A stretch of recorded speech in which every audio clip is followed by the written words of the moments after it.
I'm going to introduce Judy Bryan, and she's the owner and facilitator for our Lifework system. You guys been asking for a Lifework system leadership and motivational program, and it's finally here. I think this is the perfect timing to implement this. I know we've been through a lot of stuff for the past year and a half, and everybody knows Vinny. Hello, Vinny. Good morning, guys. So he's so energetic at 7:30 in the morning. I didn't drink enough coffee. You guys are inspirational. Good morning, Vinny. So we're rolling out a new program, and I just wanted to go through this. Now, out of everybody here, we're probably going to have another course next year, but we wanted to invite, as many people, and then we're probably going to select like 14 to 16 that are going to participate in this program, and Judy will give you a lot more details about it, but we're looking to have probably like 14 to 16 in the initial program.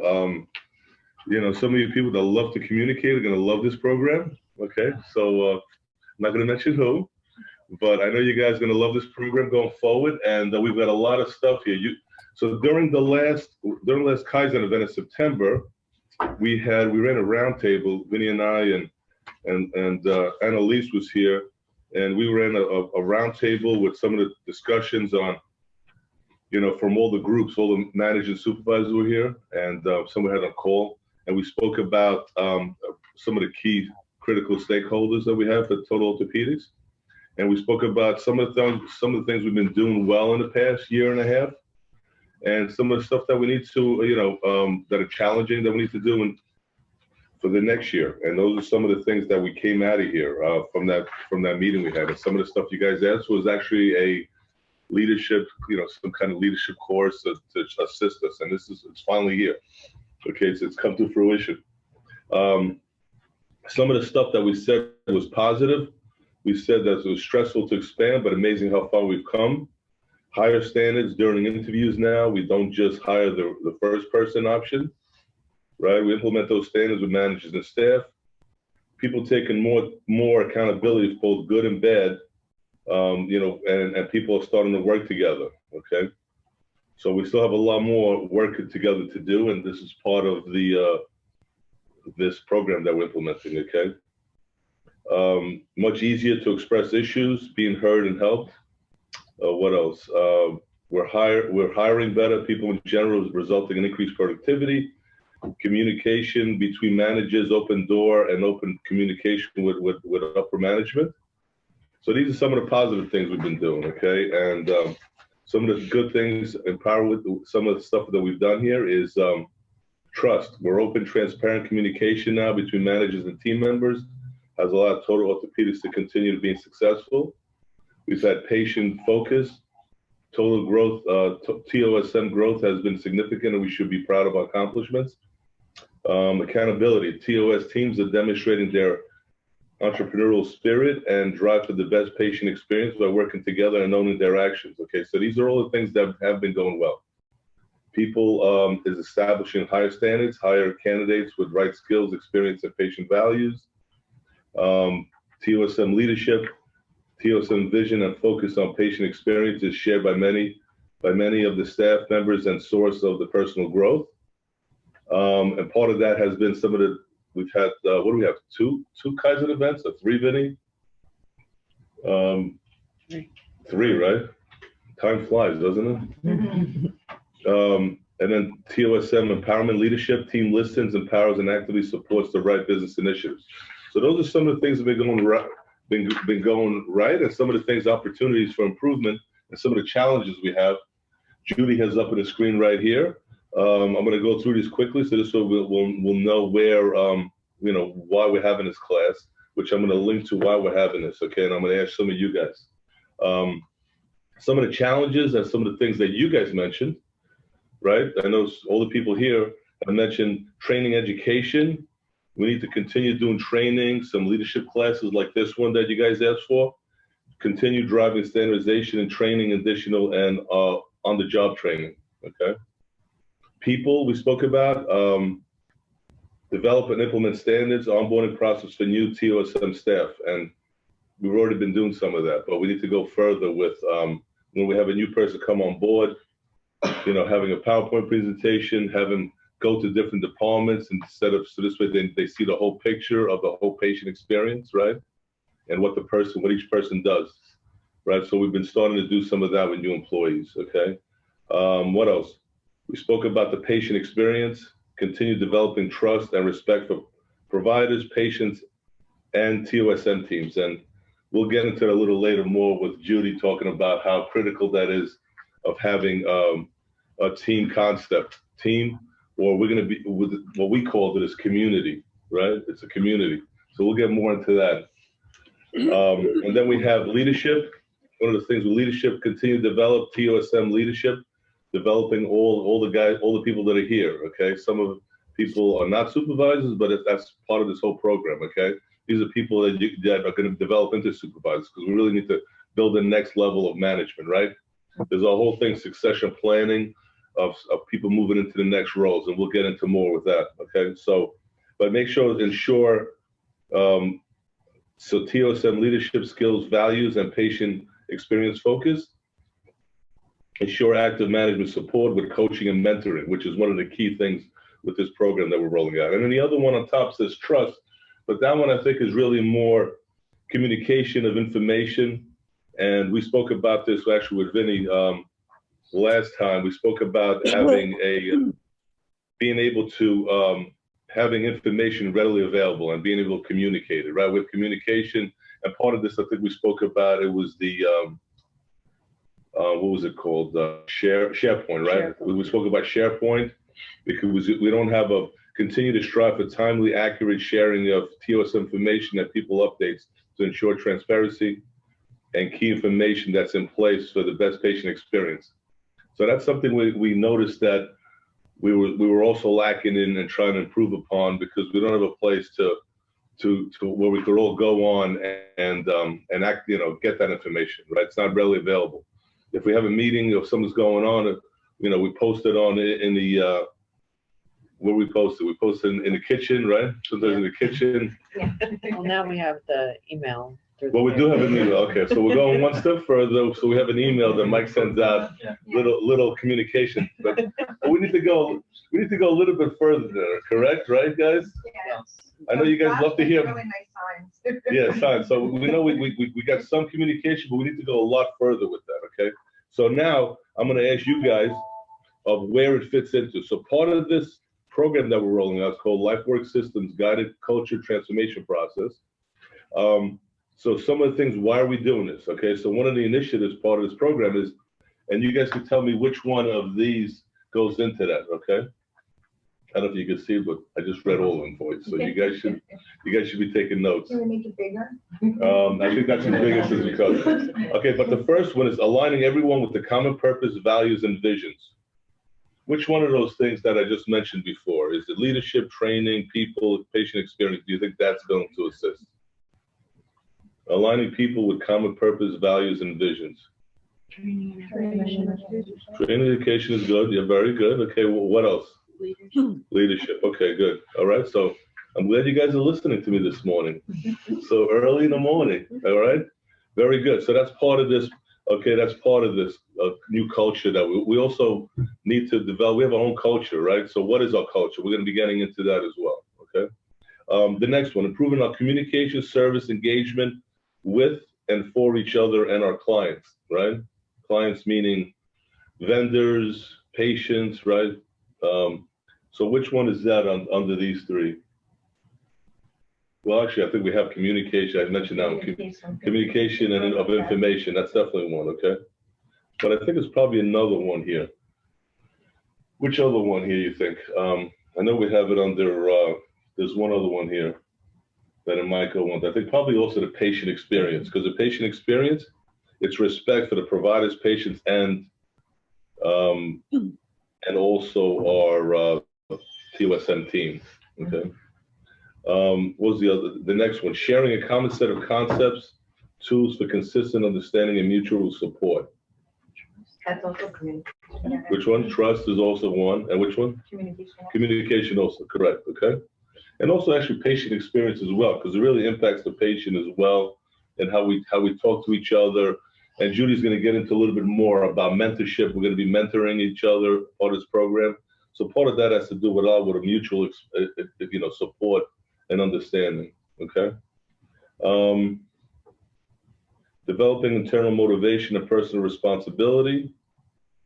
Okay. So some of these, that's another key initiative, I think, Judy, right? Any one of these you guys think that it could roll into as part of what we said we need to develop in? Training and education. Training education. Okay. All right. Here's another big one. I know some of you guys are gonna love this one. Okay.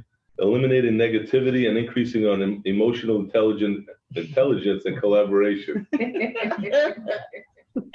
All right. Who's that pertain to? Who's that pertain to? I don't know. I have no idea. Have an example. No examples. Let's not leave. Let's leave the. No finger pointing. No finger point. There you go. See that? I knew you were going to be great this year. There you go. Okay, so which one would be under there? Which one of these would be under there? Which one do you guys think? Probably Patient experience. patient experience. Good. Leadership also. Okay, very good. All right, so those are some of the ones under there. And then the last one is developing skills needed to perform and grow into future opportunities, right? That's a huge one.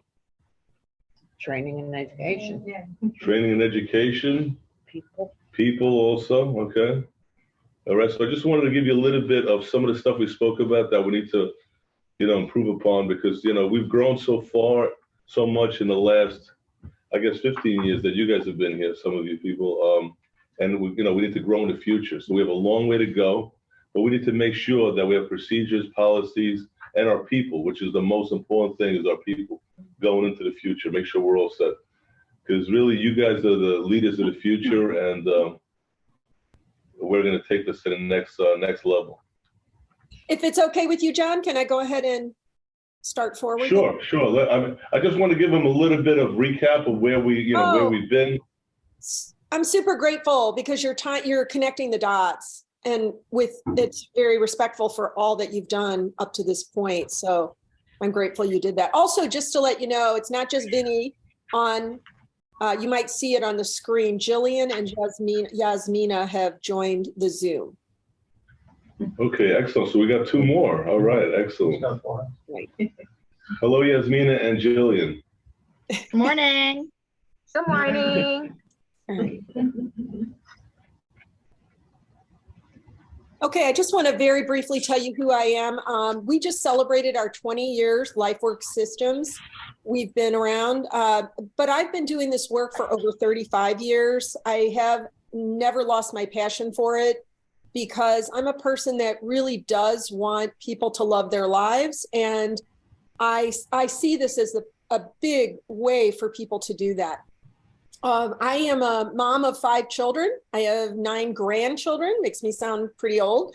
But I've been doing this work even with my own nuclear family since the 80s and 90s.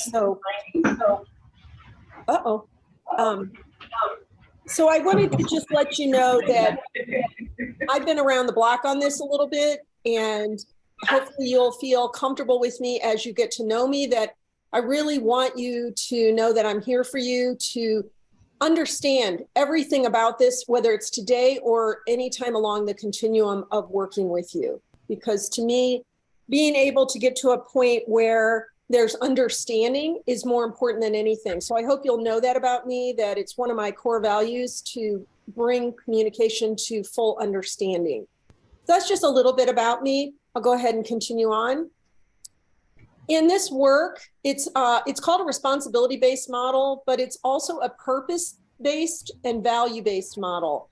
And purpose is always the thing that we are calling forth to cause in the world. And it's best if it's a brief, memorable, inspiring phrase. And I've worked with some of your leaders to come up with your purpose to invite you to in this process, and hopefully going beyond that. But my purpose is to create a world where all people love their lives. And for me, what that means is that one of my core values is to show up as friend, meaning that I'll go to the wall for you as if I've known you forever. I mentioned over communication, making sure that communication occurs to full understanding. A lot of times people will say to me, oh, I don't want to bother you. I won't take up too much of your time. And I would say to you, take up my time. If I can't give it, I'll let you know, but you can always reach out when you need to. Encouragement to support courage and strength. Personal and professional growth. Not only do I want it for the people I work with, but I also have always wanted it for my own team and for my own self.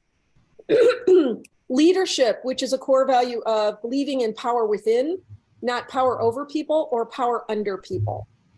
And faith. I believe in drawing upon faith to help me to create that world where people love their lives. So I wanted to invite John at this point to share the work that's been done on purpose and core values that he is going to invite you to in this process, should you decide to be part of this first pilot project, and what the core values are and what the vision is for the project itself. But the core values are the ways of behaving and being that cause that purpose in the blue box.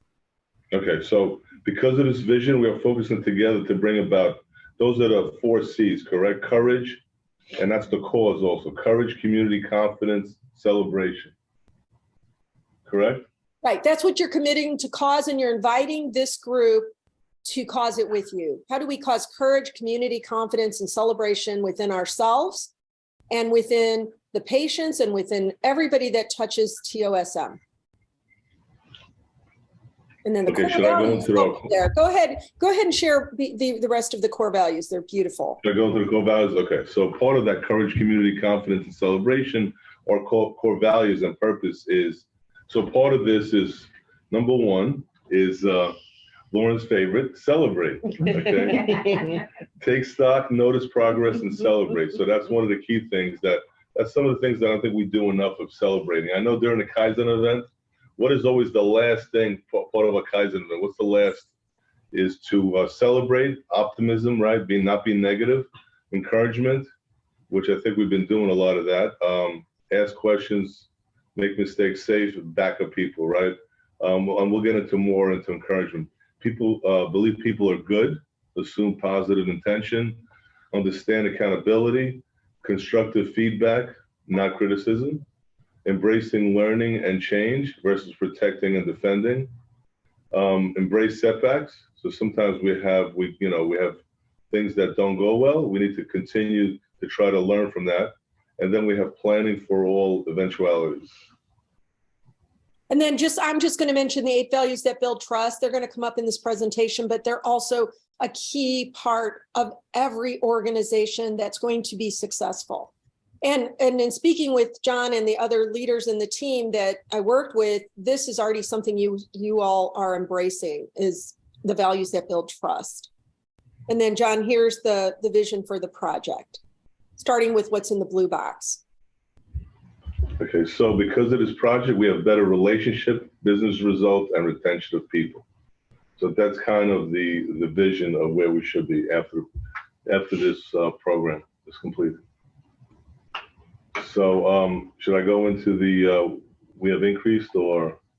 Yeah, well, the reason why this is your vision for the project is because of this vision. We are focusing together to bring about those 4 C's, the courage, community, confidence, and celebration. So John, if you would just read the results that your team was envisioning, that would be great. Okay, so this is kind of like the end result of what we should, achieve right at the end. We have increased the number of new patients and total patients because people are referring more to us. We have great branding. People are reading good reviews. Google recognizes us. Well, it's not more than just recognize us. Also, Google continues to, Google hits, right? The marketing continues. We continue to get patients from Google. Our staff is satisfied, happy in their work, and want to stay with us. People are seeking feedback because we communicate in caring and respectful ways, and the trust is greatly improved. Patients are giving us better reviews, better than we have now. We are increasing our profits and revenues. Our people have become more responsible, committed, accountable, and appreciative of working here. Our employees communicate and satisfy our patients seamlessly and generously, because they are feeling deep satisfaction that spills over to the care of the patients. Okay, so that's kind of our vision statement, right? That's for this project, yes. This project. All right. And hopefully at the end of this vision, you're feeling proud and happy and satisfied and all those kinds of feelings. Thank you, John. Thanks for opening with this. It's very important. And it's really an invitation. I'm the CEO of Lifework Systems. I'm really excited to share with you a topic called Your Extraordinary Workplace. And it's really all about why and how to create a culture that allows people to be successful in this 21st century. People are your greatest asset. And when you have a workplace culture that's excellent, it helps you to overcome a lot of challenges that are part of our world today. For example, we have such speed of change now. Things that used to take years or months can take a day or a week. And so people are scrambling to understand things like robotics or artificial intelligence or digital transformation or globalization. So there's a lot of complexity that people are dealing with, and they need to have what's called agile behavior to go with that set of speedy technologies that are coming in right now. The other thing is that we have a lot of diversity issues that are just up for all of us, maybe because we're so global now in our communications, but there's a lot of diversity where people are still at odds with each other over religion or politics or genderism, or even the intergenerational is a big deal. And also people are not necessarily staying fully engaged in their lives. A lot of them are shutting down. And in fact, the statistics show that 71% of people are shutting down either in a big way or a smaller way, and that it costs organizations over $1 million for every 100 people if they don't get that in order. And also people are struggling with, how do I stay ahead of the competition? How do I stay relevant? For example, out of all of the Fortune 500 companies in 1955, only 26 of them have survived to today. So it's a big deal to be paying attention to what's coming next. And there's also the issues of how do we deal with, all the negative behavior that is very evident and kind of in our faces right now. And what are the costs to us as human beings when we're not managing stress and we're not managing our wellness? So those are some of the reasons, is those goals and those challenges that we're facing right now, we have to have excellent people. One of the challenges I have as a performance management specialist and a culture specialist is people really understanding what is wrong, what's the problem? Why don't we have extraordinary workplaces? Why do we have so many symptoms of challenges? Don't create a workplace culture where we're meeting 4 very basic core needs of all people. We either don't have things in the environment that make people feel empowered, or we need to remove things that make people feel disempowered. Empowered just means that I feel aware of my power, I feel confident in using my power, I'm given choices and opportunities to express and influence others. Feeling lovable is different than being loved or getting love. Lovable is when you get the communication exchange that says that people want to know the way you think, they want to know the kinds of things that you have to say, and they even want to be able to understand and reflect to you the beauty of your emotions as well. So it's this feeling of being seen and heard. It also is important that people feel connected in the community in order to become their most confident and successful self. And this one is another one where people just need to have lots of opportunities to contribute as much as they are capable of without it being overwhelming. A lot of the systems we have been using for centuries, it's time to dismantle those. And people are uncomfortable with the thought of dismantling them because they are not sure what they would put in place instead. And they become afraid of, well, what if what I've been doing is now outdated? Does that make me outdated? Does that make me irrelevant? So the first kinds of culture that I want to talk about are the kinds of culture that are driven by control as the priority.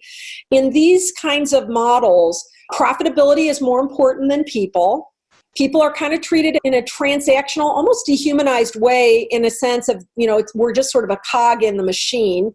There's always hierarchy and a use of power over and power under dynamics, win-lose. There's a high emphasis on external motivation and just getting people to do what I said. So to basically, if they just comply, that's best I can expect. And once there's a willingness to look and question the outdatedness of some of those models, then it's important to know what to put into the vacuum, what to replace them with, so that you don't fall back on what you've always known. Einstein said we can't solve our problems with the same thinking we used when we created them. So what do we transform into? In a responsibility-based culture, relationships are everything. Relationships are primary. We're not transactional. We're not feeling like cogs in a machine. And the power is being celebrated, and it's being recognized, it's being guided, and it's being shared. And people are being developed from the inside out, and no one's settling for compliance. We're going for the big result, which is commitment. And I think for many executives and managers, they still hold this mindset that we only have to invest in developing our senior team and our mid-level managers and our supervisors. And the reality is that's like saying, oh, we'll just give cell phones to the top people. And it's really not necessarily a good idea. But a lot of times people haven't wrapped their head around the fact that you can equip everyone. With today's technology and the ability of people to do things virtually, it's affordable and it's very convenient for people to all be developed at the same time. It takes a very strong positive ego to be an effective leader that develops other leaders and that can move forward without clinging to old ways of doing things. The last thing that I want to say is that when you have an extraordinary workplace culture, what you've done is you've created this supportive system so that the managers aren't they're freed up to run the productivity and meet the objectives of the business, because all of the employees are part of supporting a culture of excellence, an extraordinary culture. Responsibility-based culture is one where you really have buy-in from everyone at every level. Only then do your people show up strong. Everyone works together collaboratively, embracing a common mission. The environment is supportive and inclusive, so work gets done quickly and efficiently. Your organization thrives, and you see rewards everywhere. To dive a little deeper, at its best, a responsibility-based culture is one where everyone is creating intentional conditions and conversations that cause positive outcomes. Everyone is building authentic relationships between all the levels and all the roles. Opportunities are being provided for everyone so each can develop and advance. Continuous support is provided not only for individuals, but also for the collective. And monthly mentoring supports the shifting of one another from reactivity to proactivity. Did you know that there's an evolution right now within workplace culture models? Are you open to be part of evolving your culture at this time?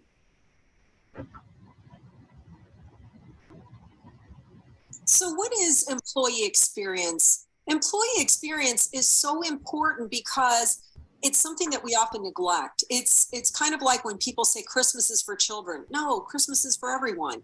And positive experiences aren't just for customers. They're for everyone. In fact, if you don't create a positive employee experience, you won't be able to create a sustainable customer positive experience either. So it's making sure that there are touch points that are built into the culture, into the system, and that they're reinforced with technology. It's treating people as both intellectual and emotional, in that there are a variety of personalities and that there are a variety of levels at which we all function at different times in terms of our intrinsic motivation, in terms of our social and emotional needs being met.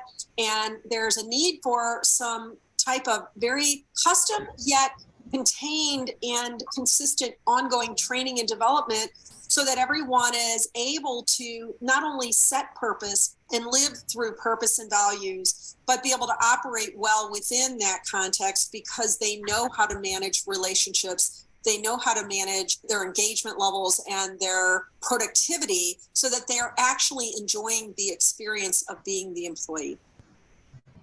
Okay, so I wanted to let you know that right now what I'm doing is I'm showing you an online training module, which is what you would be using when you're in this project for leading a group.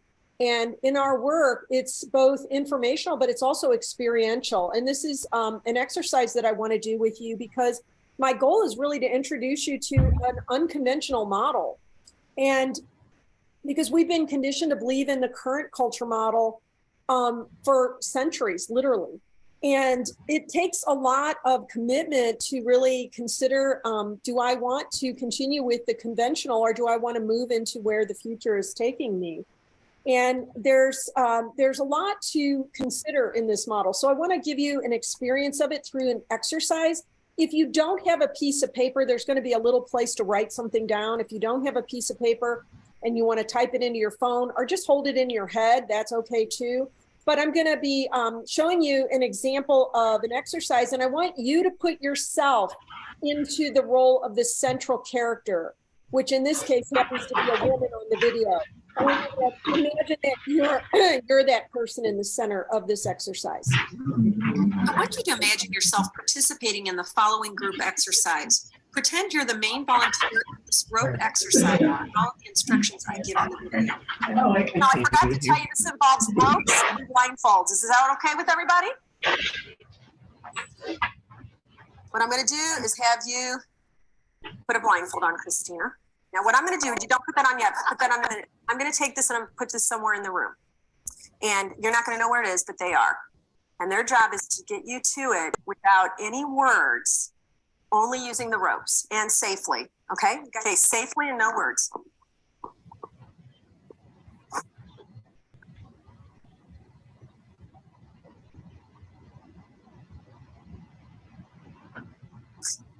Okay, great job. Now, just like in life, sometimes when you get what you went for, somebody snatches it away before you get a chance to enjoy it fully. So that's what we're going to do here for a second. Okay, Christina, this candy bar still represents your hopes and dreams and everything you want, okay? You guys all get to put a blindfold on now. Now, as soon as they are all ready to go, I'm going to place this somewhere. You're going to know where it is. They're not. Now, their job is to not cooperate with you in getting there. And you can do anything you want. You can plead, you can negotiate, you can figure it out. Okay, do you guys understand what this question is? What would you do? Do you have any questions about what I'm asking of in this exercise? Yes. Yes. Yeah, can you explain? Okay, so imagine you're that person in the center. You were just taken to the candy bar, which represents all the goals and dreams in your life because you were blindfolded and they took you there safely. Now they're blindfolded and you aren't. You know where the chocolate bar is. Your job is to get to your goals and dreams, but their job is to not cooperate with you. Now you can do anything you want. You can beg, you can plead, you can negotiate. So I want you to either write it down and don't talk amongst yourselves, just within yourself. What would you do? I'm just going to have a couple of you answer what that would be for you. Anytime you're ready, once you either write it down or think it out and say, oh, I know what I would do. Well, I don't think they get it yet. So. Okay, so let me just picture this again. I'm going to just use John. Let's say John was that person in the center that originally was taken to the chocolate bar. This is really all of you, but let's say it's just John. John, after I take the blindfold off of you and put one on the 4 people that are tethered to you, and they're told, don't cooperate with John in getting to the chocolate bar. And that's your goals and dreams. And you can do anything you want. You can beg with them, you can plead, you can negotiate, anything. What would you do?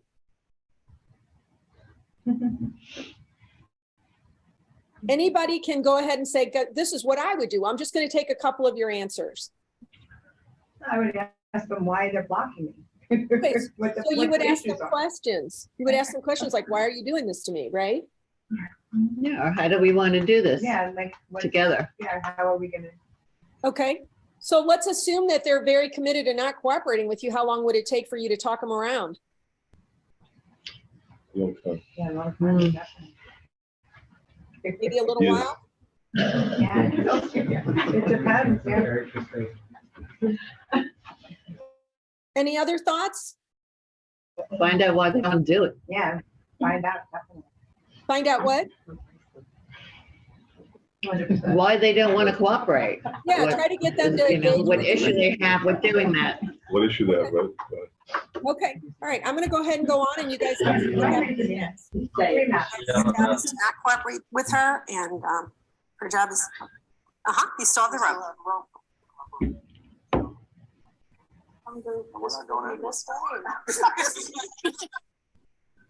So I got this chocolate bar that I'm going to share, so why don't we come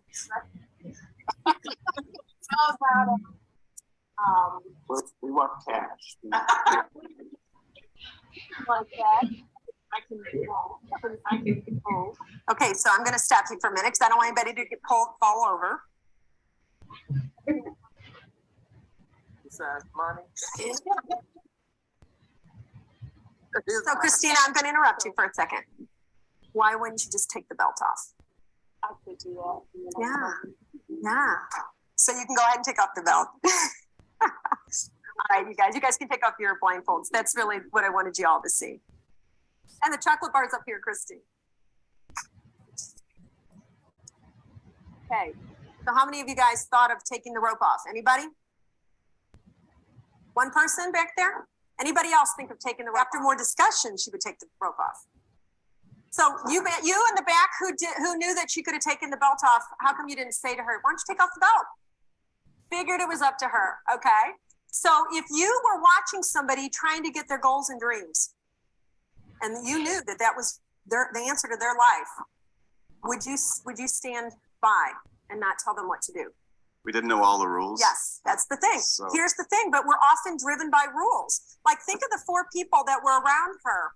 I don't know where you are in the audience now, but would you have, had you known these were truly her goals and dreams, would you have fought to keep her from them in your real life? No, you wouldn't have. So why'd you do it when I told you to? Right, but what if I'm Hitler? Because you want to notice how quickly we fall asleep to our own values and our own choices. Our choices become what's the rules. Like the ropes are those limiting beliefs. When we're little kids, we don't know what's what. We don't know how to maneuver to our goals and dreams. We do have to rely on other people to get there. But what happens is we become asleep to other choices, right? Like choices of speaking up, of taking the rope off, of having the more direct route, of being supportive when an authority figure doesn't make sense. Like we don't stop and say, what am I feeling and what do I want? I had a woman that I did this with at a religious function. It was amazing because I've done this probably about 80 times. And she had gotten up and she had given this amazing testimonial about how God had released her from her bonds. And it was, everybody was crying. It was just an incredible story.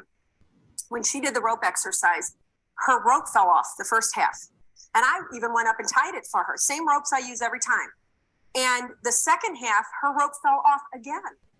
I'd never seen this. I just thought it was very metaphoric that happened.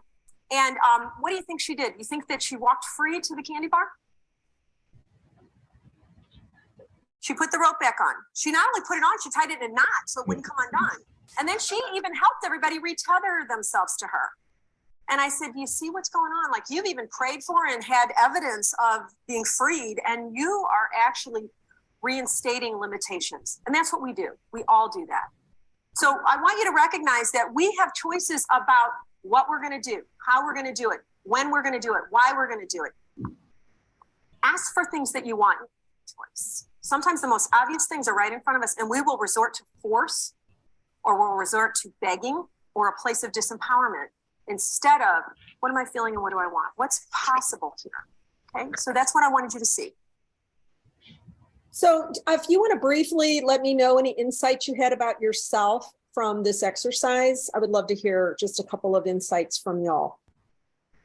I'll give you a quick example of one of my own. Maybe that'll help you understand what I mean. Like I've done this so many times. You can tell, well, maybe be able to tell that that video was done about 12 years ago.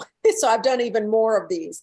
And I was at one where there was a woman who was in the center and she looked back where the candy bar was and she said to the person next to the candy bar, will you bring that to me?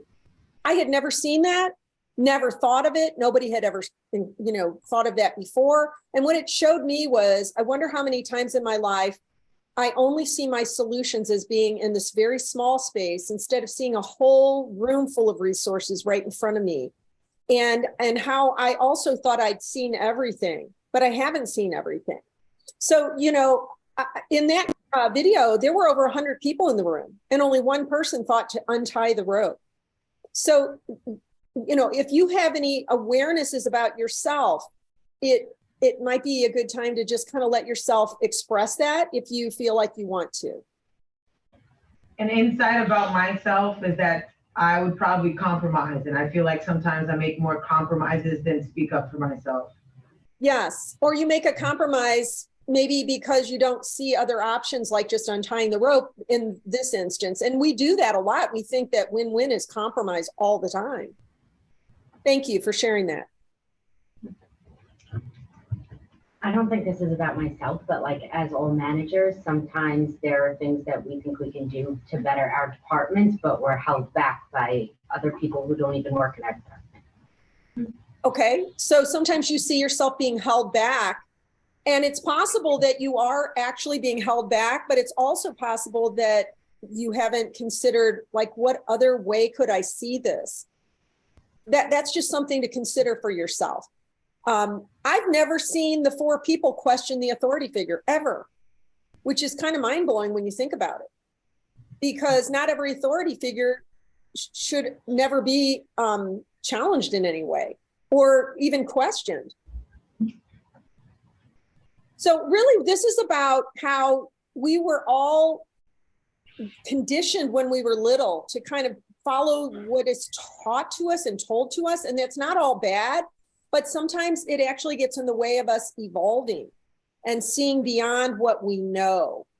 And that's really the main point of this exercise. So I just want you guys to be aware that that's part of the reason that this organization, I put this in this presentation so that you would look at, wow, maybe we're caught in what we normally do. We really haven't considered something completely different, like untying the rope. So I love this quote because I see so much information focusing on the trending right now, which is moving away from the command and control ways of running a culture to more of a shared power, decentralized authority, and self-governing. And yet most organizations kind of look at those facts, see those success stories, and still have that idea in their head, well, that's great for them, but we're okay over here. And so they really don't have that determination to recognize what all of that means and how important it is for them to be decisive about going out of their way to do something different. And it comes from that denial that says, well, I can't see myself as irrelevant. I can't see my approaches as outdated. And that pride or that fear of being wrong is actually keeping many organizations stuck, keeping many organizations from moving forward into the future confidently and successfully. So this is one of my favorite quotes because it really makes us look at, it's not enough to know something new. It's important to decide whether we want to go out of our way. I remember years ago, I wrote a vision for my health. That I was completely off all pharmaceuticals, that I was more of an ideal weight, that my blood work looked good. And then I just kind of put it away and didn't do anything about it. I didn't go out of my way. And then last year I decided to go out of my way. And I did something called 75 Hard, where you had to work out 45 minutes twice a day, every day for 75 days. And you drank a gallon of water every day. And you followed whatever diet you picked, you followed it, religiously. And you read 10 pages of a nonfiction book, and you took a picture of your body every day. And if you missed one of those steps, you had to start the 75 days over again. And I knew I was committed because I got through all 75 days. I lost 45 pounds. I got off 5 pharmaceutical drugs, which was all of the drugs I was on. I reversed diabetes. I'm telling you this because it's about commitment. We can see and read about organizational culture and where it's heading. Some of you may be familiar with some of what I'm going to be sharing with you, but are we really willing to do the work of it? Because there is a commitment to doing the work. And when we used to do this kickoff, it was after we had a signed contract, but we don't now. We do the kickoff to make sure that everybody knows what going out of your way is in this model before saying yes to it. The other thing that I see that's so interesting is that people are uncomfortable with changing long-standing beliefs. None of us are afraid to upgrade our phones. We don't have shame around it. We might be a little disappointed in how much the new phone costs, but we're usually excited about what the updates will bring. But when it comes to human behavior, a lot of us feel like we don't want to admit that what we've been doing is not current anymore. And I would just encourage you to really look at that and consider, do I suffer from change blindness? Meaning yourselves. Do you suffer from change blindness? Would you be willing to go out of your way to learn something new and to consider that things need to be upgraded? So that's just something for you to consider. Lifework Systems was originally called Expanding Human Potential. We renamed our company Lifework Systems because we know that a system and a structure for how to do something is very important. The real important value of a system is that it allows for consistency, stability, sustainability, and scalability so that your people have a common set of tools, concepts, and processes. There are a lot of components and value built into this culture structure that we'll be reviewing throughout this session. Even though we've been in business since 2002, we originally built our culture change and train the trainer processes on our digital platform and within our portal starting in 2014. We use best practices proven to support understanding and adoption of this model by entire communities within an organization of any size. Our goal is to help you complete a successful culture change process that works in the short term and also in the long term. Our highest vision for you is that you become self-reliant in managing this culture model in the future. The new culture is a different model than what is traditionally used in most companies. The foundation of this model for your culture is built on everyone developing trustworthiness. This means that making relationships the best possible by living the 8 values that build trust becomes the #1 priority. It is foundational. You might be trustworthy, but not able to build trust with others. These 8 values are the behaviors you must use to have trust between people. I'm going to go ahead and pause here for a second. I mentioned this earlier because these are in your blueprint. This is foundational. So what this means is, and I'm going to send you all a handout on this, what it means is that if you're walking around at work or with your patients or with one another, and you realize I have a relationship with somebody that's not a 10, which means I have something unresolved with them, that I would make that the highest priority to resolve it. That's what trustworthiness as foundation means. And often people will wait until a relationship goes from a 10 down to a 2 or a 1. There was a company that I'm working with, a consulting company, and they had 2 high-paid consultants working in an account in a big company. And the company called the consulting firm and said, your consultants are so hostile toward each other, you need to help them because we can't hardly pay attention to them. So the consulting company called me, and these 2 consultants were not familiar with trustworthiness as foundation. And I said, first thing I want to do is find out where you are with your trustworthiness. And they said, we don't want to talk about that. We want to just talk about our client. And I said, no, we're going to talk about your trustworthiness because it's also affecting your client. On a scale of 1 to 10, what number would you give this relationship? And one of them gave it a 1 and the other gave it a 2, which is pretty much like a car on fire on the highway. And they didn't want to acknowledge that the car was on fire. That's how bad it was. In fact, when they were asked which of these behaviors are you violating or neglecting, and which ones of these 8 behaviors are the other person violating or neglecting, whenever the score goes all the way down to a 1 or a 2, it's usually something like this. I'm only breaking 1 of these and she's breaking 7 of them. Or I'm only breaking 2 of them and he's breaking 6 of them. We start to puff up our own qualities of virtues, and we start to expand and magnify the faults of others and really get heavy duty in the blame. So I just want you to know that this is a really big part of this culture.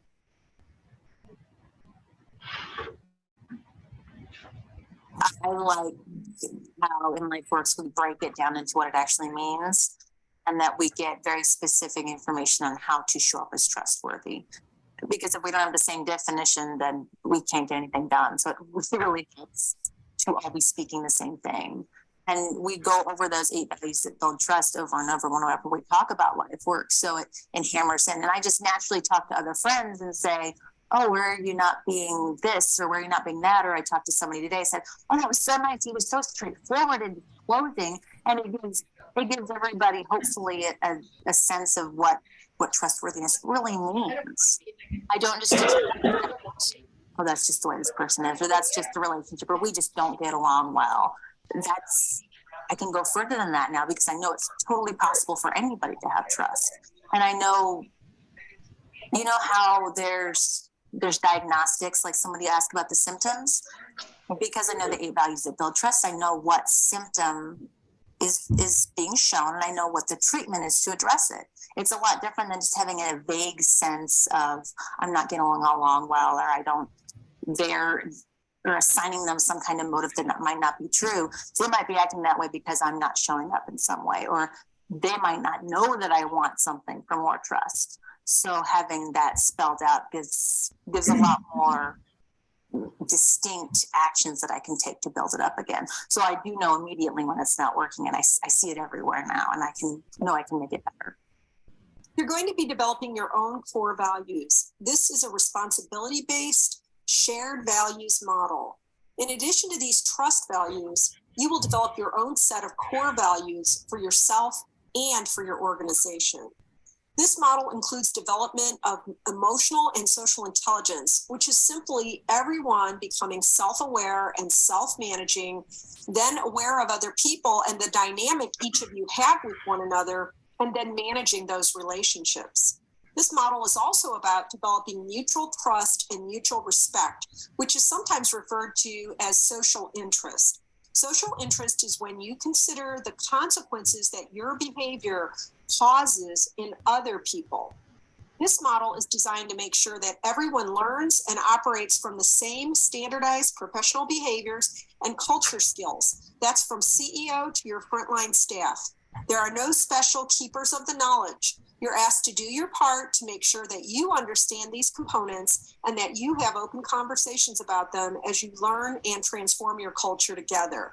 This includes collaborating to come up with ideas for how to implement the new concepts and tools learned by all. In the past, the senior leader, the mid-level manager, and sometimes the supervisors would all go off to workshops where they'd get all this great information on leadership development.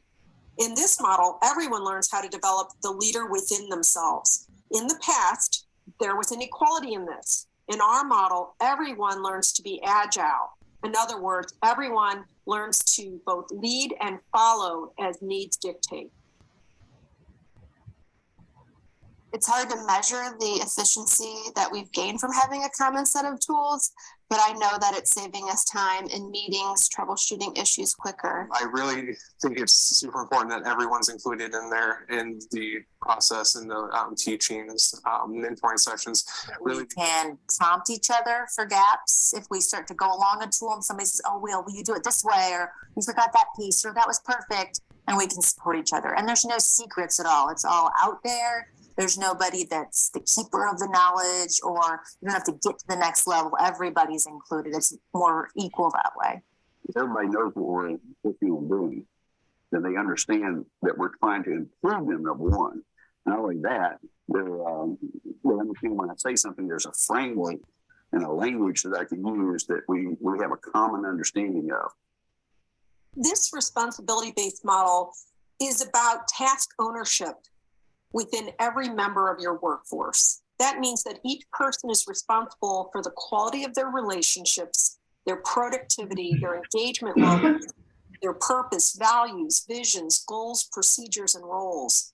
These are all the tasks that, once picked up, help everyone to develop internal, or what's called intrinsic motivation, which is simply the rewards that people get from doing things from the inside out, as opposed to doing things to please others or to get an incentive or get praised. What's really beautiful about task ownership and responsibility is that it frees up everyone to move into creation and co-creation, which brings about greater business growth, opportunities, and innovation.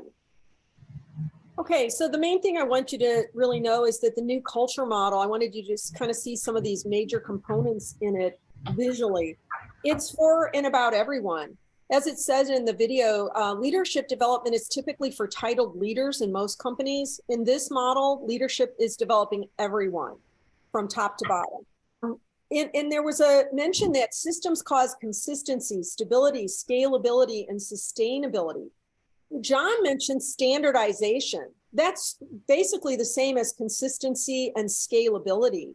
Standardization means that you come out of this with a common set of language and common language and concepts and tools that everybody shares. And that's why it's important to have a framework that's clearly including everyone. It just frees up a lot of the leaders to continue building the organization rather than being in charge of quote unquote managing people. It's really helping people manage themselves. Okay. There are 7 steps for creating a responsibility-based, healthy workplace culture. So it's really about making sure that starting with the CEO and the senior team, and then drilling down to all employees, that everyone understand and support the transformation and all the processes within it. You also need to know collectively what you're going to be measuring and why, and then remeasuring in order to track and report progress to the entire team as relates to the transformation process and any return on investment targets that you determine and track. In terms of everyone getting on the same bus, this means that everyone learns about the commitments, about the scope of work, the timelines, and everything involved in the normal transformation process period, as well as the activities each month. The first step is to make sure that the CEO and senior team understand and support the transformation process. They must understand and approve what the organization is transforming from into. They need to understand and approve of the process and understand and approve of their role. So I know I'm not going to go over this model for lack of time, but this is really about recognizing what are we transforming from. We're moving out of these control-based ways of functioning where we have limiting and fearful beliefs about people, that you're basically can't be trusted, you're selfish and lazy, you're undeserving as compared to me in the leadership role, or you can't do something. And all of those limiting beliefs really bring about certain negative results because they're all about kind of pulling the puppet strings. And so what are we transforming from? We're transforming out of that into this model where the belief you're holding about people are that they want to be great, or they are showing up great, or if they're not looking great, it's because they're not getting these 4 core needs met, but they actually want to be great. And it's got a whole different leadership approach where everybody is supported, not necessarily by the leaders mentoring everybody, but that everyone is mentored, everyone is trained, and everyone picks up responsibility for things. It's really developing people's intrinsic motivation, or the, motivating from the inside out. Now, John and Michael and Vinny, and I don't know if Lauren has, but I know for sure the Michael, John, and Vinny have all learned a little bit more about this model, and they've spent some time understanding this and saying, yeah, this makes sense to us. So I'm going to ask them, whoever is prepared, to read their letters of intent for why they're doing this project, because they're participating in this project with you.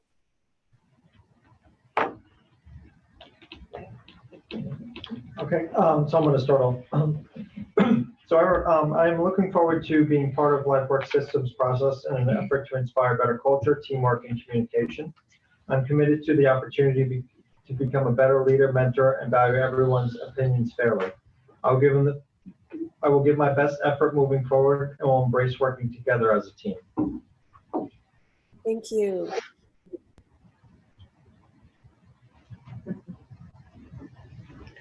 Only Mike will be reading his letter of intent. Okay, so if you decide to become part of this project, you'll all have a letter of intent, and we'll share those letters amongst each other so that you have an awareness of why are you engaging in this project and what are you hoping to get out of it. So thank you for sharing. Step 2 is when and how we benchmark your organization's culture to determine the starting point, and then we reassess at different points along the way. In our model, we actually have 3 types of assessments. One is a free optional assessment called the Exploration Cultural Wellness Survey. When that survey is completed, it takes place before a culture transformation has been contracted. This survey helps us and you to better understand what practices are in place now and what challenges, desired workforce behaviors, and trends you are involved in so that we can best support your organization. The other 2 assessments are part of your process. They include the Intrinsics Temperament Assessment and the Strategic Alignment Survey, or SAS, which is administered in the beginning, in the middle, and at the end of your process, and then yearly thereafter. Next, we describe these assessments for you in greater detail. So I just want to mention that the free culture wellness assessment has already been completed and a report has been sent to John and Michael. And if they would like to share that with you, they can, but I want you to know that that was a preliminary step that your leaders took to kind of get a handle on what is our culture score and what are some of the things that we could be looking at as priorities to look at, which has kind of led to where we are now. Intrinsics is a survey provided by one of our strategic partners. It's fun and super helpful. We use it in most of our projects. Intrinsics is a tool that helps people understand each other's highest priority values and how to interpret one another's behavior with understanding so that you can best interact with each other. It's similar in some ways to other temperament assessments, but it's much easier to understand, remember, and apply it both to yourself and to others, probably due to the colors. Intrinsics makes it easy to learn, store, view, share, and leverage the intrinsic or internal values to improve relationships. And that's with individuals and teams.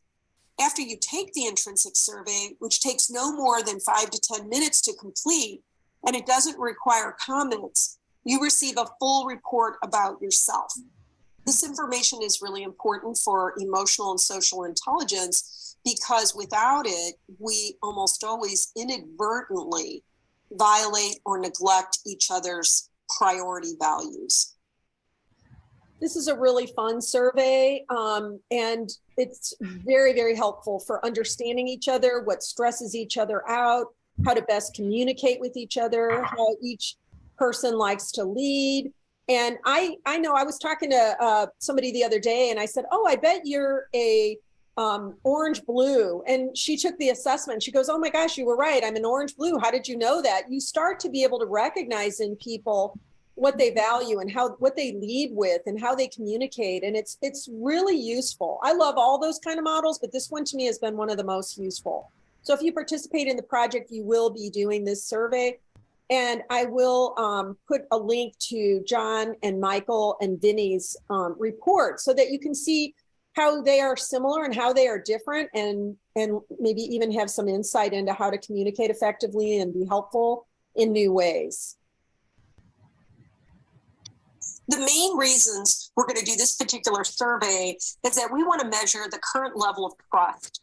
There's 4 elements that build trust, and there will be a number of questions on that topic alone.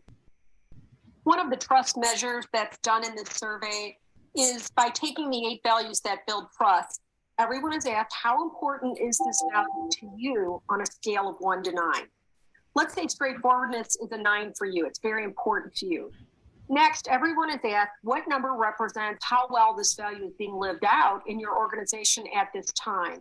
And let's say your number is a 4. This would be a 5-point trust gap on this one value for only you. So what we do is we get all the answers from everyone in your organization on all 8 values. And then we look to see where each of those values comes out for their trust gaps. And we take the overall measure for all 8 of the values to see what your organizational trust gap is in total and how that compares to the international average trust gap so that you know where your organization is in comparison. Sometimes we also measure gaps within specific departments and divisions. There are statistics that show that when you even narrow these trust gaps by a little bit, there are many significant benefits, including increased revenues, creativity, morale, and more.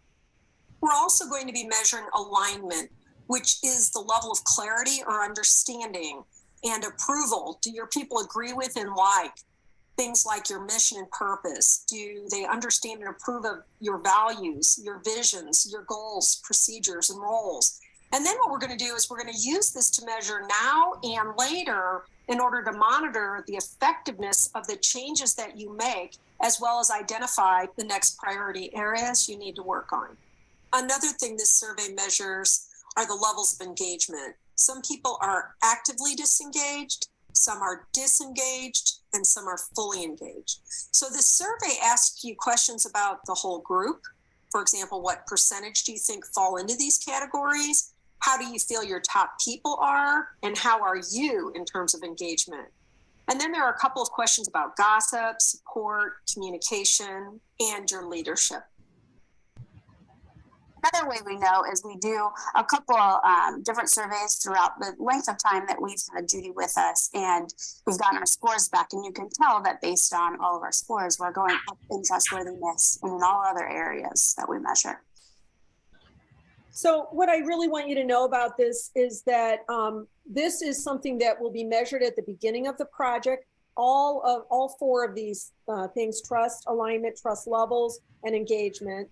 And it's about a 45-minute survey at the beginning. And then in the middle of your project, we'll remeasure engagement and trust, and we'll remeasure again at the end of the project. And that's a way for you to see improvement, or for us to refocus you in a particular direction once you've mastered one or more things. And so I just want you to be aware of this is part of the project to this assessment. I also want you to know that it's optional to create a return on investment target and to track it and to use the project to help promote the improvement. And your organization does plan to set a return on investment target around employee retention.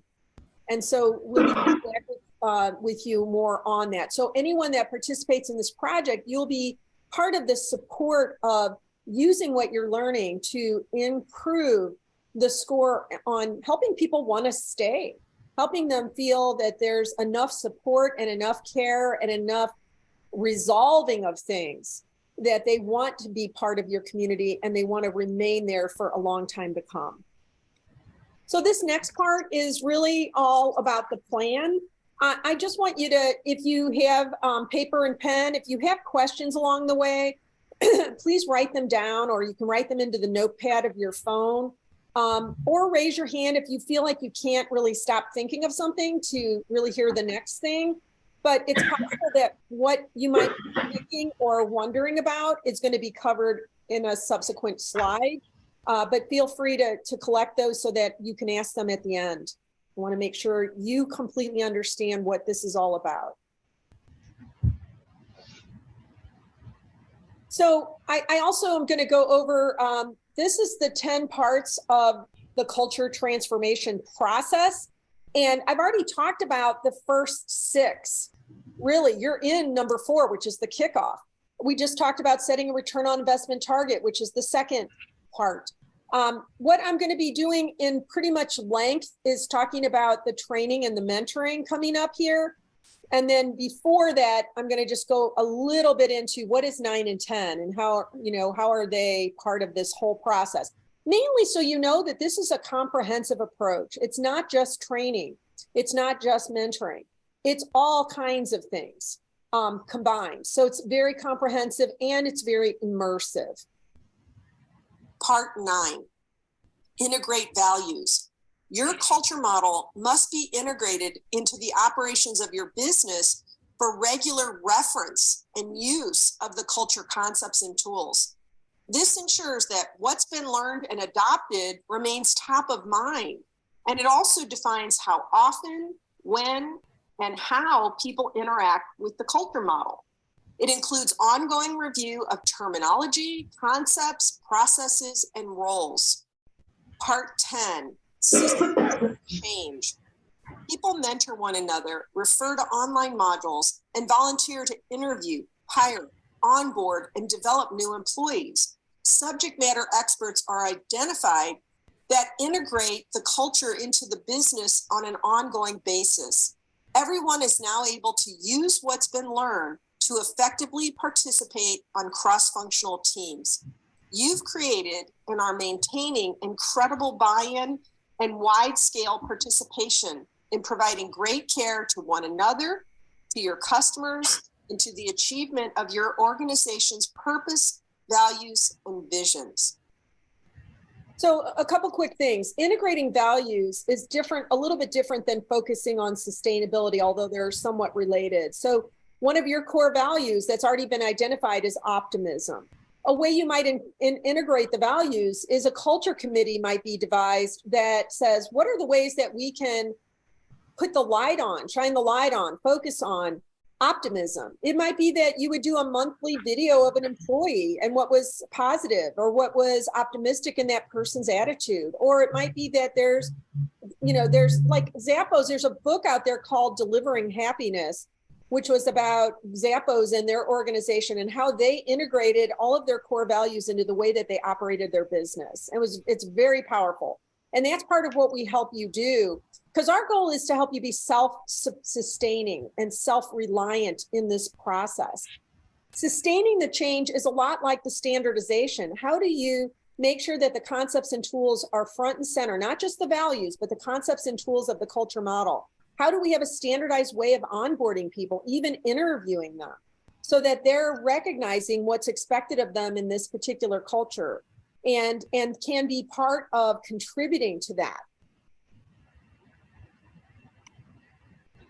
I also want to mention that step 7 is on training. It's just one of 10 steps. And this next section is going to be what is flipped training, which refers to training, but also ways to engage with the content. And training has several layers to it. It has individual training. It has group training, group review sessions. And to some extent, the mentoring is a bit of a training or an application of what's been learned.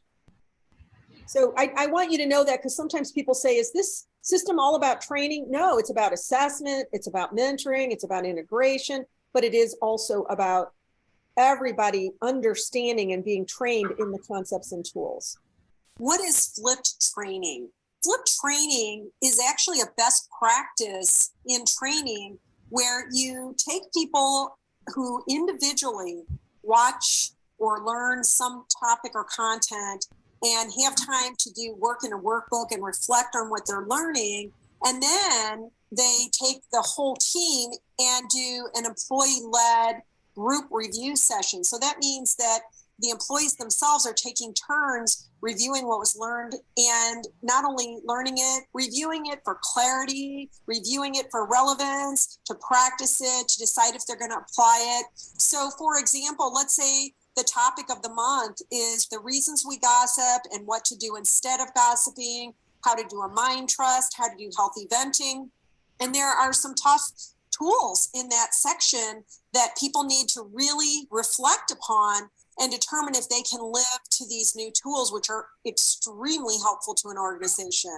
But it makes greater sense and it impresses the individual employees to be able to go through sort of their own self-reflection and self-pacing around the content. So it's really through micro-learning, using e-learning in smaller bites, and then putting the staff in control of their training, not only through when they're going to do their individual and group modules, but even them taking ownership of facilitating the group sessions. So it's a very powerful training technique that allows people to fully absorb and review and solidify what they're learning in any kind of training.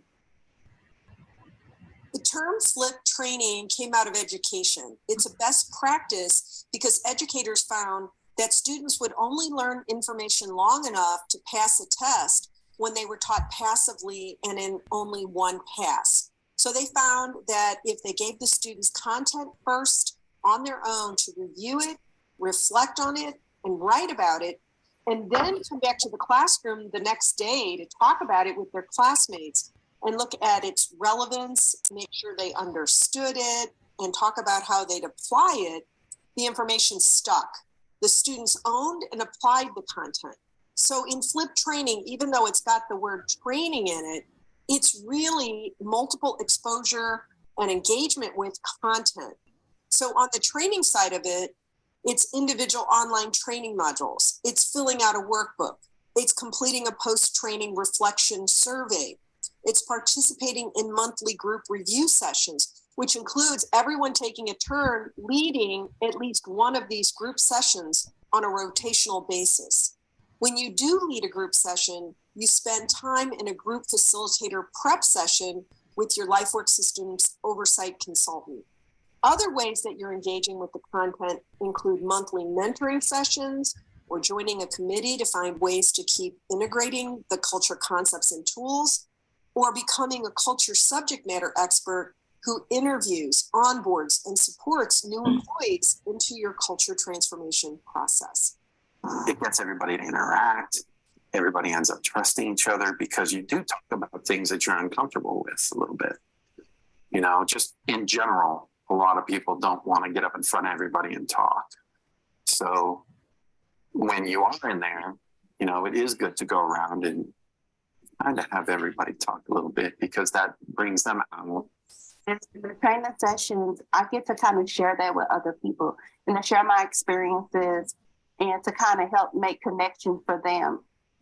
The full circle process helps you understand it better and apply it. I enjoy the practice sessions because there are several people in the room and you can hear a lot of different views. And many times someone else's view is that, aha, now I understand, now I get it. The monthly training that we went through taught me a lot of things and the appropriate use of things, but it also gave me the ability to work with people in our team who I may not see on a regular basis. And I can go up and talk to them if I need to, whereas before I may not have.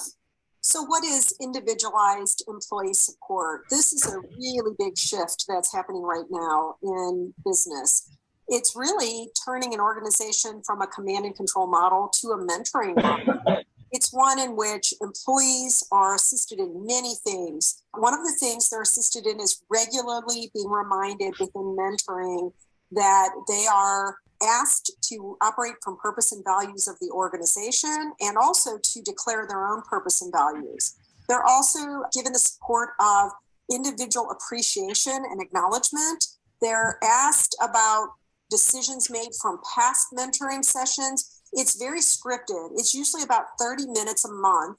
And there's a formula so that the time is used with the intention of transferring responsibility to employees for managing their relationship, their productivity, their own engagement levels. They're given opportunities to both teach and to lead and follow. Commitments are asked for, focusing on what are the intrinsic motivation levels, what are the engagement levels, what are the values that sort of make up this person's temperament and what they most like to do. So it's really about a very jam-packed 30-minute session that really gives a lot of encouragement, support, and recognition to the needs, wants, and contributions of employees. Time specific to working on these skills brings that clarity, needed clarity to the team. First off, I get a chance to be seen and be heard by someone directly. In my mentoring sessions, I feel important and I feel listened to. I also love the fact that I'm able to practice the tools that we learn in our sessions one-on-one so that I can then take it back to the actual scenario that's happening and practice it live in real life.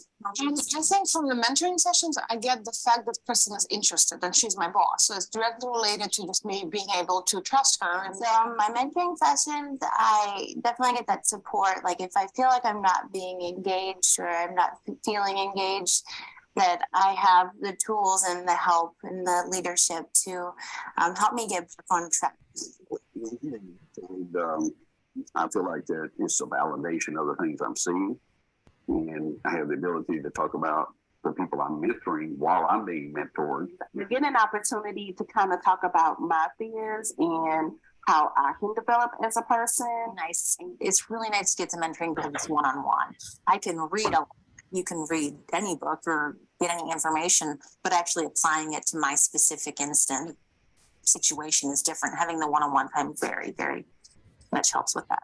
And I say, I commit to you, I won't say anything bad about you behind your back. And I commit to you, come to you with it. And I won't let anyone else say things about you. And if anyone complains to me about you, I'll direct them back to you. A group of 52 leaders went through the review process, and they all did the mind trust with each other. It was an assignment. They all actually wanted to do it, and they did it.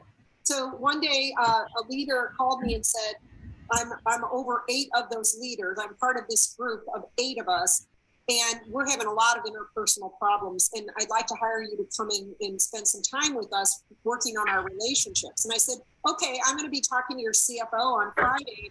I'll find out if there's budget and all of that. And so when I called the CFO, she said, oh, they definitely need help. 2 of their people came to me to tell me that the leader of that group was saying bad things about me in the meeting. And I said to her, so did you ask them if they tried to stop him when he was doing that? Because, you know, that's one of the steps of the mind trust. And she goes, no. And I said, did you ask them if they went to him because they were upset with him for doing that? And she said, no. And I said, did you go directly to that leader once you knew that this was a problem? And she goes, no. I went to his boss and I tattled on him, and his boss was at the meeting and he didn't stop him either. And he has a mind trust with me. So she, in that moment, said, what is wrong with us? Because out of 10 leaders, 5 of them were engaged in all of this, and they didn't even remember the mind trust, and maybe even the other 5, because it doesn't sound like anybody stopped him. So it's just important to know that this is kind of a way to establish the reasoning for why it's important to have an immersive process. And the reason I have a picture of a tennis racket is that if I gave you all a tennis racket, but you never saw the tennis match, you never sat down and worked with a coach on your techniques, you never got out on a court, you're not going to fall in love with tennis. You're not even going to be able to play tennis. And it's not going to be a very useful tool to you. So I just want you to know that in this day and age, we all want quick fixes, but people know that's why a lot of organizations will say, well, we brought in this training. It doesn't seem to have made a difference. A lot of times that's because it's not been done in a flipped training way, where there's so many different angles on something that it allows people to really absorb and grow in confidence and grow in appreciation of what they're learning. So these are all the different touch points in the process that allow this information, the concepts and tools to stick. And just so you know, we used to do this project in 18 months. And we just shortened it so that people wouldn't feel overwhelmed by that amount of time. But we introduced tools really early. And we say in the very beginning, please don't jump to use tools until you have the mindset. Even that example of the mind trust is not an easy thing to do. It sounds great. They were super excited to go and make the commitment to one another. But the reality is, if you sit and you read a workbook and you think, gosh, could I really go to every person and work it out with them if I have a problem with them? For many people, they're terrified of that, especially if it's their boss. What if I lose my job? I don't know what tools to bring. What if it blows up in my face? And so until there's a certain level of confidence, skill, safety in the organization, it's really important that people have different ways to reflect on what they're learning and what they're being asked to do. So I just wanted you to see visually how many different touch points there are for the content and tools. I also want to mention that these are the activities that happen every month. Every month, everybody does individual online training. Everybody has workbook assignments. Everybody has a post-training survey. And some of what I see is that people will skip their individual training. They'll come to the small group staff-led employee review session. And it's very obvious that they haven't really understood the concepts and tools because they didn't do the individual training. They're also asked to bring their workbook and to speak from their workbook answers. And sometimes it's very obvious that people haven't done their workbook. So I'm just letting you know that I want any one of you that get involved in this project to know the importance and the request and the commitments that you're being asked to participate in, because each one of them is incredibly important. Even filling out a post-training survey is another way to consider, do I understand what I'm learning? Do I see the relevance of it? How would I apply it? It allows you to ground that information yet again. And it's also something that's sent forward to your monthly group facilitator, which is one of you employees that are taking turns leading the group. So that if there's something that is not clear to the majority of the people in the small group, that facilitator is aware of it through these post-training surveys. Or if there's some really great ideas for how to apply what's being learned, they could be shared at the group session or be shared forward to the leadership team, so that it's part of, oh gosh, we got this out of this, we want to integrate it down the road. I also see people, when they don't do their surveys, it's a way for us to know who's doing the online individual work. So if I don't see the post-training surveys, or if they come through with very sparse information, I will be reaching out to talk with you about it so that I understand what's going on and what maybe is holding you back or what barrier you might have. It's really important that people come to the group review sessions prepared. One of the things that we see that's super important is that everyone takes turns leading the group review session. And it's important, and I've really gotten good collaboration with John and Michael on this, is the importance of mixing the group, making sure that there's C-suite people mixed with mid-level people, mixed with frontline people, because everyone needs to be seen as a leader and as a follower.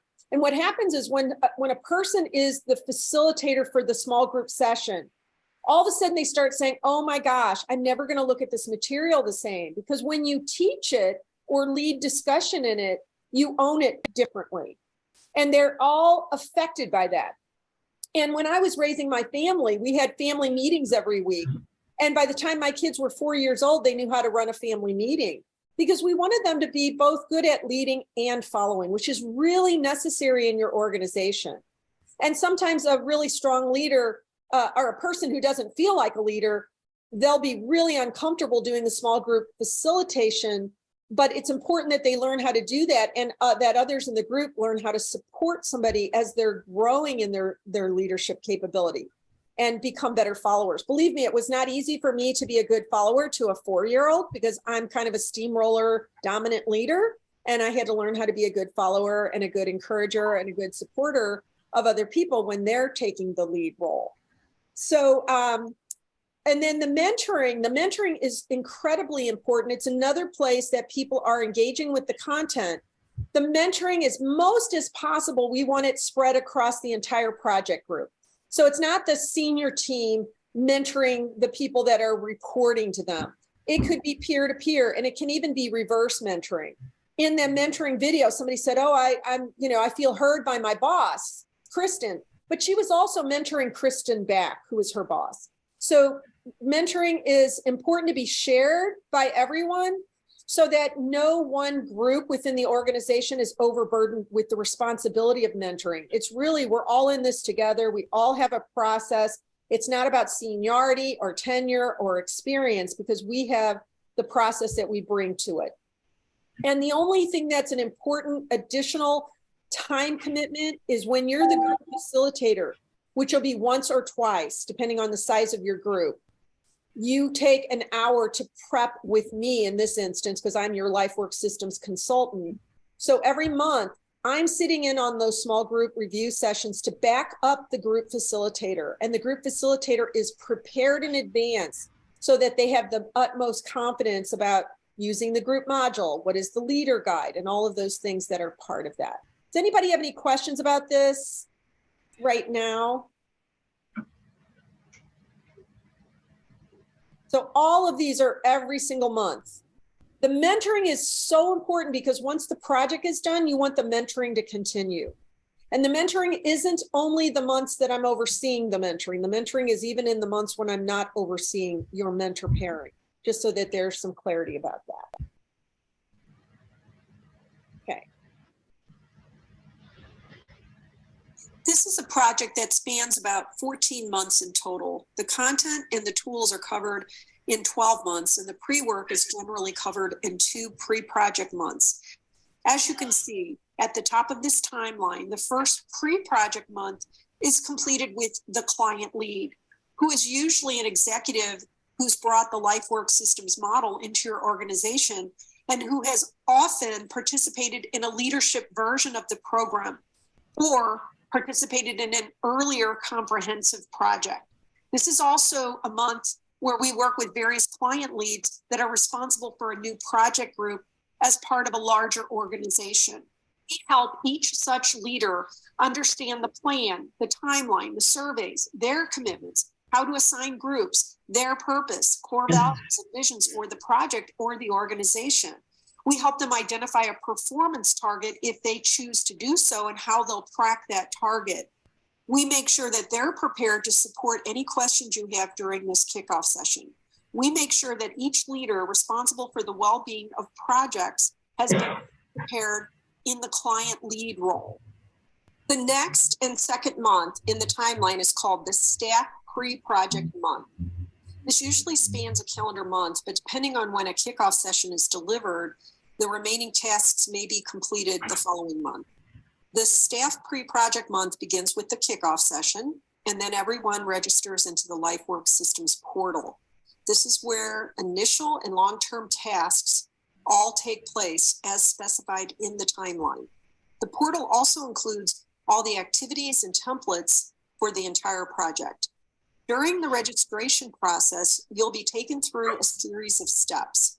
One is to review a list of commitments regarding all the tasks throughout the project, including monthly mentoring, monthly viewing of individual online training modules, plus completing a workbook and a post-training survey.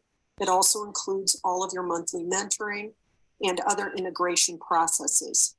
All project participants are divided into small groups of 10 or less people. Each person in every small group takes at least one turn leading a group review session over the 12-month period. Depending on the exact size of your small group, this means that some of you will lead more than one time. Everyone is expected to participate in a group facilitator prep session within a few days before they lead their group session. A Lifework systems consultant preps the facilitators each month within the week that the sessions are being led. The consultant also sits in on all of the group sessions to support the facilitators and each small group's members. While you're in the registration portal, you're also asked to review a short sample letter of intent, and then you're asked to write one of your own. What's important about your letter is that you write why you personally are saying yes to entering this process. Why matters more than anything else whenever you commit to something. Also, decide what you hope to gain from this experience and share that in the letter as well. This is exclusively about you, not about what you hope for the group. Once you've fully registered into the portal, now it's time to log into your guided culture transformation. When you click on the green button that says See More, you'll see your steps in the lineup. One of the things you'll see in this list are 4 pre-project modules with the name Train the Trainer in the titles. Each of these is helpful to watch up front because they assist you in understanding things like what is mentoring and group facilitation in this process. For example, our mentoring is not counseling, coaching, or advising. You need no special skills. You use templates in the portal and you follow the guidelines as laid out in the video. These 4 videos help you enter the transformation process with greater understanding of all the activities and the documentation. Next, in the portal, you'll see access to your intrinsic survey and your strategic alignment survey. If you've taken these prior to the project, your course will make them inaccessible to you, and those are tasks that you can consider completed. Everyone will be given another strategic alignment survey on trust and engagement at month 6 and month 12 of the project. This pre-project work is also when you schedule all of your monthly mentoring sessions with an assigned mentoring partner and include your Lifework systems consultant on the months that you are being overseen. You also want to schedule all of your group sessions on your calendar and schedule your group prep sessions a couple of days prior to when you're scheduled to lead one or more of the group sessions. We want all of the dates scheduled at the beginning of the project. During your registration, please review the commitments and the timeline carefully. You don't want to commit to something without realizing what you're saying yes to.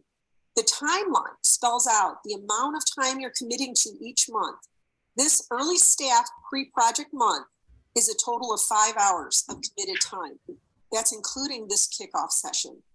After all of your initial tasks are completed, you'll start to move into a common rhythm once you get to project months 1 and 2. Okay, so we will have posted, and it will be in your resource library, your specific TOSM timeline. And here's a little bit about it right now. Like, I met with John and Michael and Vinny and Lauren on December 9th. And then again, this past Tuesday, the 13th. And then here's your kickoff today. And that's what you're doing in step number 1 here. And then everything left in this first row, should you decide to participate in this project, you would be going through these additional steps between now and the end of January. And then you would also be completing what's in month 1 all the way through the end of January, which is the shortest month of all because it's watching individual module 1 and receiving your feedback from one of your surveys in that month, assuming that the surveys are completed in a timely manner. Otherwise, you'll receive your strategic alignment survey feedback in February. But you will definitely get your intrinsics reports right away and have a dashboard to see everybody's intrinsics results. And in this instance, I think we're going to do an intrinsics group session in the second to last or last week in January. And that will be another additional thing in here. So that's an example of where we are now and where you would be by the end of January. And then after that is where that regular rhythm goes. And I want you to know that even though it is about 4 hours, 4.5 hours, depending on how much time you take in your workbook, what's really important to know is in this month, you're watching individual module 1, but you're not reviewing the content as a group until the following month, nor will you be reviewing it in your mentoring until the following month. So it's very important that you're doing your individual training in the month that it's assigned. Sometimes people are waiting until the very last minute right before their group session, and it's very difficult for us to get the feedback to the facilitator or for you to really get the work in a timely manner so that you're prepared for the activities the following month. What's self-paced is when you watch your individual modules, when you do your workbook and survey. And to some extent, when you partner with your mentor is scheduled, but it is scheduled according to your and your mentoring partner's preferences and schedule. What is pre-scripted in terms of your schedule is the 2-hour group sessions. And that's what you know is something that you'd be doing every single month. And then that extra facilitation hour if you happen to be the leader of one of the small groups. And I say one because you're talking about 14 to 16 people, so it's likely you're going to have 2 small groups. So that's where we come up with this 4.5 hours. Any questions on the timeline? I put this Lifework systems information down here to show you that on some of the things that I'll be sending you, you'll have the Lifework systems website, an email that can get through to me, and a phone number that can get through to me, so that you can always have somebody to call and ask questions or write to ask questions about anything that you're sent or that you're hearing today. So what is performance management software? Well, we think about our lives now, we wouldn't imagine doing without a remote control or without a cell phone or without even the search function on our computers. So we really are in a time of Internet of all things and digital transformation, where we're using software all over the place in our lives, and it's just going to get bigger. What we do is apply performance management software to workplace culture and employee experience. And software could be things like e-learning, modules that support individuals and support groups, helping people to set career trajectories around what they want to be doing and how do we track that and how do we track progress and how do we communicate that easily through the use of technology. At its best, software supports project management, coaching, mentoring, how to use reference tools, how you can take an online training and then have a phone app to reference back to the information you were taught in a class. You can have audio versions of programs. So what this does is it helps you to make the integration, application, and reinforcement of what you're learning in the performance management system so that it's reusable and sustainable. First, you'll receive an email with a link, and you'll click on the link and you'll go in and register into the portal. And once you do that, you'll put in all your information, including your commitment to the project, your letter of intent, there's a few tasks in there. Next, you'll be brought into the courses site, which is our LMS or learning management system. And that is where you enter the portal. It looks like just one little program, but when you click on the green bar with the words "Keep More," you'll see all the steps for the 12 to 14 month process. So you have all the initial scheduling of the dates, which ends up captured here. And you'll have access to your various surveys and watching your pre-project modules, they have the words "train the trainer" in them. And then your individual modules and your post-training surveys. And then you'll go into a regular routine with your group review module, your leader guide, and mentoring, which helps you with, again, engaging with the previous month's content. And then in that same month, you'll be getting your next individual module, workbook, and survey. This requires about 4 hours of your time each month, some of which is self-paced, like when you do your individual modules and workbooks, and others that are pre-scheduled, like your group review dates and your mentoring dates. So I want to drill down a little deeper into this process. There will be another slide on what's in the mentoring. But if you click in on an individual training module, you'll see that you not only have the training module itself, which just popped up there, you also have these blue boxes that when clicked on brings up your brown and blue workbook. That's fillable if you want to keep it in soft copy. Either way, you have to have a way to bring this information to your group review sessions. Then also when you're leading a group, you go into the group sessions. And you'll see that there's a leader guide, and then there's the organizational blueprint. This person happens to be working with 2 different organizations. That's why there's 2 blueprints. And you'll see the group module. So when you're leading a session and being prepped as a facilitator, you'll find the group module here, and the leader guide is also in this section. So the leader guides are green and blue, not brown and blue like the individual workbooks.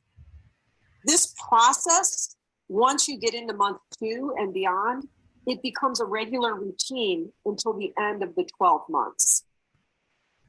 Here are some final details. You'll be sent information on what group you've been assigned to participate in monthly. You're also sent information to save on how to get into your portal and process whenever you need to do so for tasks that are fixed on your calendar and for those tasks that are self-paced each month. Your first project month is either very short, it's just watching your first 1 hour individual module, filling out the workbook that goes with it, and completing your required post-training survey. Some clients decide to roll the 1 month tasks into their staff pre-project. Your workbooks are fillable PDF documents that you can complete and save on your computer, or that you can download, print, and put into a binder. No matter what way you complete your workbooks, you must bring them to each group session where you'll be asked to share from them. If you keep them in soft copy, you'll need to bring them with you on a laptop computer or print them out. Your post-training are required. These surveys provide you another engagement with the content, and they invite you to share your thoughts, your understanding, your questions, your suggestions for application, and if you think the content is relevant. These are another way that you ground what you've just learned, in addition to reviewing your module and completing your workbook. This is also a way to signal your leaders that you have completed each monthly individual module. Once you advance to project month 2 and beyond, you're going to enter a repeat rhythm that includes group review sessions where you review the previous month's content from that month's individual online module. Then the remainder of your month is spent on completion of your next individual online module, completing that workbook, completing that post-training survey, and completing your monthly culture mentoring. Each month stays the same thereafter, except when you're being resurveyed as a group or when you are the group facilitator, which then requires additional prep time for you just during that month. In the portal, you will see a resource library with documentation, tools, and information specific to your group. Like your group sessions, which cover the previous month's content, your mentoring sessions also track with that same content. And we have it covered in the portal. In the portal, and I click on the mentoring, you're going to see all kinds of things in here. So we've got these 4 documents, and I'll just go over those briefly. One is the mentoring template itself, which takes you through the questions that are connected with that particular content, especially in the early stages. And you'll also have access to a document that's in the reference library. It can be downloaded over here. And it's basically the purposes of mentoring. What are these 9 pitfalls that should be avoided during mentoring, which is something that I would suggest you have with you when you are mentoring to make sure you don't slip into these pitfalls. And a little bit more about some of the details, especially in the early days, these are very helpful to refer back to. And you also have a set of intrinsic profiles on everyone in the group. This happens to be a very small group. This is a group of people going through consulting training. And you click on their name to get their full profile. And then this is the profile of the group that's involved. And then you can also put in who you're mentoring. So here's your drop down. And we're going to have Dina be the mentee. So it'll automatically populate Dina's colors, both in her natural state and in her work state. And so down here, if you take a look ahead of time, you can go, oh yeah, Dina's a blue-green. That means that she's very relationship oriented. And I could put that down here in these notes. And she's also very all about helping people be competent, etc. So you want to have some insight. If you don't know, go to these detailed profiles and pull up Dina's descriptive details about her personality so that you can kind of remind you what are the specific things that this person, how do they like to be communicated with, what causes them stress. And it helps you get to know the people that you're mentoring, and hopefully they're doing that for you as well. And then again, you just fill out the date, and then down here, any notes that come up throughout the course of your mentoring session, which is going to be kind of changing over time. And in the process of taking your notes, if you do the mentoring and you don't have time to fill out the form immediately, you might get it started and you have to stop. You can save and continue later, or you can go ahead and submit. And when you submit, you are it sends a signal to your managers that, really a list to us that we then send to your managers that helps them to see that the mentoring is occurring. And this is a blueprint for the group. You want to just make sure that you're having that handy so that when you open every mentoring session, it's by reviewing purpose and values. So we just wanted you to know that we've got a very detailed process for the mentoring within the portal. So this mentoring one and this group one are really reviewing the individual module one, that type of content. Next steps. First, register into the portal. Second, receive assigned mentor. This might be reciprocal mentoring that 2 peers do. or reverse mentoring between a direct report and a boss or an authority figure, then you'll receive a signed month that you lead a group review session, or it could be months. If there's only 6 people in your group, everyone's going to be leading twice. Receive the months that your mentoring is overseen. So everybody is participating in mentoring every single month without exception. Everyone's first mentoring session is overseen by a Lifework systems consultant. And then about every 3 to 4 months, small groups of mentoring teams will be overseen on a rotational basis. So once you know all of your dates, you want to schedule all of them right away, like within this next week or 2. So that means all your group session dates for the whole 12 months, all 12 monthly mentoring dates, all of the months that you're going to be the group leader. So it might be 1 or 2 times that you want to schedule your prep sessions.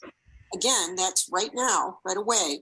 And then include the consultants when you've set up your mentoring dates, include the Lifework systems consultant for the dates that have been identified and sent to you that will be the months where your mentoring partnership will be overseen by a Lifework systems consultant. So even though that's a lot of scheduling up front, it really saves time and trouble down the road. Okay, we are at time. I am so sorry we don't have time for questions. My hope is that if you have questions, you've got some idea what they are and you can send them to me or bring them all to John and John can bring them to me. I apologize that we ran out of time, but I am absolutely available whenever possible to help you make a decision about this. And hopefully this information was clear enough for you to be able to make a decision. Thank you, Judy, for all your help, and I'm glad we finished it on time. But if you have any questions, tell me what they are, and then we'll get with Judy and we'll follow forward. Thank you so much, everybody. I appreciate your early morning time. Hope you have a wonderful day, and I hope that Thank you. Thank you. You're welcome. Thank you. Thank you. Take care.